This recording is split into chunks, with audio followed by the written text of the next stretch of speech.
Hey, welcome back. If you're new here, welcome. Glad you found this. Quick question before we dive in. Have you ever replayed a text message in your head 17 times trying to figure out exactly what the other person meant? Or maybe you've lain awake at 2 a.m., rehearsing a conversation that hasn't even happened yet. Or you made a perfectly normal decision and then spent the rest of the week second guessing it. If any of that sounds familiar, this video might be for you. Now, here's the thing. Everybody overthinks sometimes. That's just called being human. But there's a huge difference between the occasional, let me think about this, and a brain that literally cannot stop running its engine even when you're trying to rest. Today, we're breaking down 8 specific signs that you overthink more than the average person. Not to make you feel bad about it, honestly, overthinkers tend to be some of the most thoughtful, empathetic, and self aware people around. But awareness is the first step to change, and some of these patterns, left unchecked, can quietly wreck your sleep, your relationships, and your sense of peace. So let's get into it. Stay until the end because signs 6, 7, and 8 are the ones most people never even realize are connected to overthinking. Sign 1, you can't let go of past conversations. Let's start with one that almost every overthinker relates to on a deep, almost painful level. You're lying in bed. The room is dark. It's quiet. And your brain decides, right now, is the perfect time to replay that thing you said at a party 3 years ago. You know the one. Maybe it was slightly awkward. Maybe it landed wrong. Maybe nobody even noticed. But your brain noticed. And it's been archiving that footage ever since, ready to play it on a loop at the worst possible moment. Psychologists call this rumination, and it's one of the hallmark signs of chronic overthinking. Rumination is when your mind keeps revisiting negative events or perceived mistakes, not to solve them, but just to re-experience them over and over. Here's what separates the average thinker from the overthinker. Most people have an uncomfortable memory, feel a little cringe, and move on within minutes or hours. The overthinker, they're editing that mental footage, analyzing every facial expression, regretting word choices, and calculating what they should have said instead. Sound familiar? That's the loop. And it's exhausting.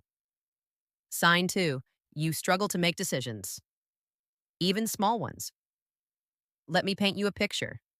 You're standing in line at Chipotle. It's your turn. The person behind the counter is waiting. Everyone behind you in line is waiting. And you're standing there staring at the menu, a menu you have seen hundreds of times, completely paralyzed.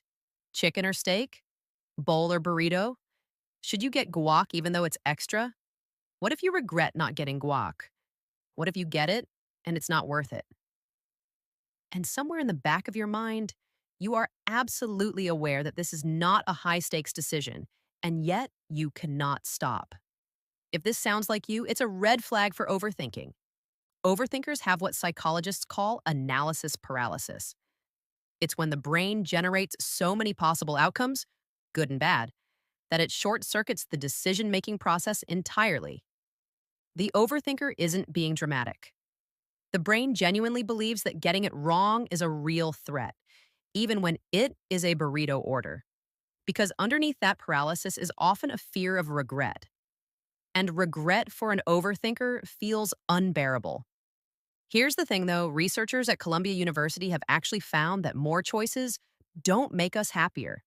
They make us more anxious. Overthinkers feel that 10 times harder than most people. Sign 3. You assume the worst will happen. Your friend sends you a text that just says, "Hey, can we talk?" Most people, sure, probably needs to tell me something. I'll find out when we talk. The overthinker, oh no, what did I do? Are they mad at me? Are we still friends? Did I say something? Did I not say something? What if this is the conversation where everything falls apart? Followed by 20 minutes of scrolling back through your recent text history looking for evidence of what you might have done wrong. Welcome to catastrophic thinking, one of the most common traits in chronic overthinkers. This is where the brain automatically jumps to the worst possible conclusion from a neutral or ambiguous piece of information. Here's the science behind it. Our brains have what's called a negativity bias. Evolutionarily, assuming danger kept our ancestors alive. The tribe member who assumed the rustle in the bushes was a predator survived longer than the one who shrugged it off. But we don't live in that world anymore. And for overthinkers, that threat detection system is running on overdrive. It's applying predator level vigilance to text messages and work emails and slight changes in someone's tone of voice. The result?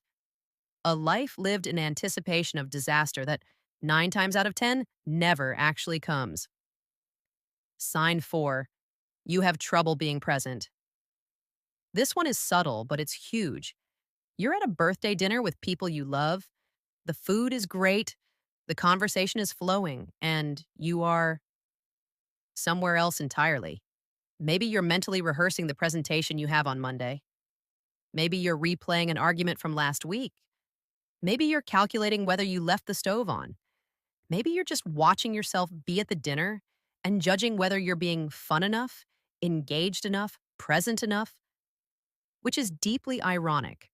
Overthinkers live so much of their lives inside their own heads that the actual physical world around them starts to feel distant, almost like background noise. This is one of the reasons overthinking and mindfulness are basically opposites. Mindfulness is about being in the present moment. Overthinking is about being everywhere except the present moment, the past, the future, the imagined, the feared. Researchers at Harvard actually ran a study where they found that people spend nearly 47% of their waking hours thinking about something other than what they're doing. And here's the kicker: it made them less happy, regardless of what they were thinking about. Even pleasant daydreams didn't help. A wandering mind, the researchers concluded, is generally an unhappy mind. For overthinkers, that number is probably even higher. Sign 5. You replay worst case scenarios before they happen. There's a difference between productive planning and pre living disaster. Productive planning: my flight is early, so I'll set 2 alarms and pack tonight just in case. Overthinking: what if there's traffic? What if I miss the flight? What if they lose my luggage? What if my connecting flight is delayed and I'm stranded? What if the whole trip is a disaster before it even starts? Overthinkers don't just plan for bad outcomes, they emotionally experience them in advance. It's like watching a horror movie of your own life starring you before anything has even happened. Psychologists call this anticipatory anxiety, and it's remarkably common among chronic overthinkers. The brain runs a simulation of every possible bad outcome in an attempt to feel prepared. But here's the cruel twist: you don't actually feel more prepared, you just feel more afraid. Because you've now lived through the disaster emotionally, even though it hasn't occurred, and your nervous system doesn't really know the difference between imagination and reality. If you routinely feel exhausted before events even happen, if you feel anxious about things that are weeks away, if you're dreading things that might turn out to be totally fine, this is a significant sign you overthink more than most. Sign 6. You read way too much into other people's behavior. Someone at work walks past you without saying hi. Now, they might be in a rush, they might be in their own head, they might just not have seen you. These are all very boring, very likely explanations. But for an overthinker, those explanations don't load first. Instead, the brain immediately starts running a different program. Did I do something? Are they avoiding me? Do they not like me? Wait, did something happen last Tuesday that I didn't notice? Overthinkers are, in many ways, exhausting to be because their brains are constantly performing social forensics. Every pause in conversation, every short reply, every slightly flat tone of voice becomes data to be analyzed. The irony: this often makes overthinkers incredibly perceptive about other people's emotions. Many of them are actually right. They notice things that others miss, but the problem is they can't turn it off. Every observation gets fed into the anxiety machine, and the machine always finds a reason to worry. This hypervigilance toward others' behavior is closely tied to what psychologists call rejection sensitivity, a heightened emotional response to perceived rejection or disapproval. And it is absolutely exhausting. If you've ever caught yourself analyzing someone's texting patterns, their tone, their word choice, or the number of emojis they used in a message, and it wasn't a fun game, it was genuine anxiety.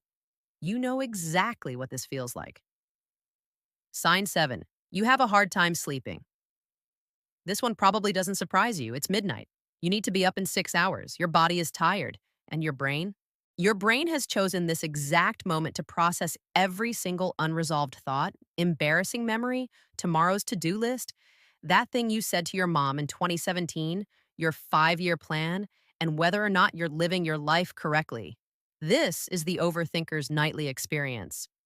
And it's not just annoying, it's actually a serious problem. Sleep scientists have found that cognitive arousal, basically mental activity that's too high, is one of the leading causes of insomnia. The brain needs to slow down to transition into sleep, but an overthinking brain doesn't have a volume knob. It has an emergency broadcast system that apparently has no off switch. What makes this particularly brutal for chronic overthinkers is the feedback loop it creates. You can't sleep because you're overthinking. Then you're exhausted the next day. Then your emotional regulation gets worse. Yikes, because that's what sleep deprivation does, which makes you more reactive, more anxious, and yes, more likely to overthink the next night. It's a cycle. And if you've been living in it for a long time, you might not even remember what it feels like to fall asleep without a mental battle first. Sign 8. You second guess yourself constantly, even after deciding. Here's the final sign, and this is the one that a lot of people don't connect to overthinking at all. You make a decision, it's done. Maybe you accepted a job offer, or ended a relationship, or chose a college major, or just ordered the pasta at a restaurant. The decision is made. It's over. You can't go back. And yet, you can't stop wondering if it was wrong. This is the post-decisional regret spiral, and it's a signature trait of the chronic overthinker.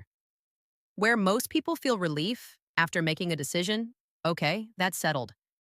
The overthinker feels a new wave of anxiety because now there's something concrete to doubt. What if I made the wrong call? What if I should have gone the other way? What if this was a mistake and I just can't see it yet?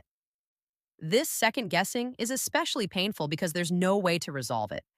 The decision is made. You're just left with the uncertainty of what might have been. And an overthinking brain cannot leave that alone. This pattern is closely linked to low tolerance for uncertainty, which researchers have identified as the core trait driving most anxiety disorders. Overthinkers don't just dislike uncertainty, they find it genuinely destabilizing. And since every decision creates some uncertainty about whether it was right, every decision becomes a source of ongoing stress. So there they are. 8 signs you overthink more than the average person. Now, I want to be clear about something. Having these traits doesn't make you broken or flawed. In fact, a lot of what drives overthinking, empathy, conscientiousness, self-awareness, the desire to do things right, these are genuinely good qualities. The problem isn't that you care, the problem is when caring turns into a loop that you can't escape. The good news? Overthinking is a pattern, and patterns can change. Things like cognitive behavioral therapy, mindfulness practices, journaling, and even just building the habit of catching yourself in the loop and labeling it, I'm overthinking right now, can all make a real difference over time. If you recognized yourself in a lot of what we talked about today, I genuinely encourage you to look into talking to a therapist or counselor if you haven't already. There is no shame in that.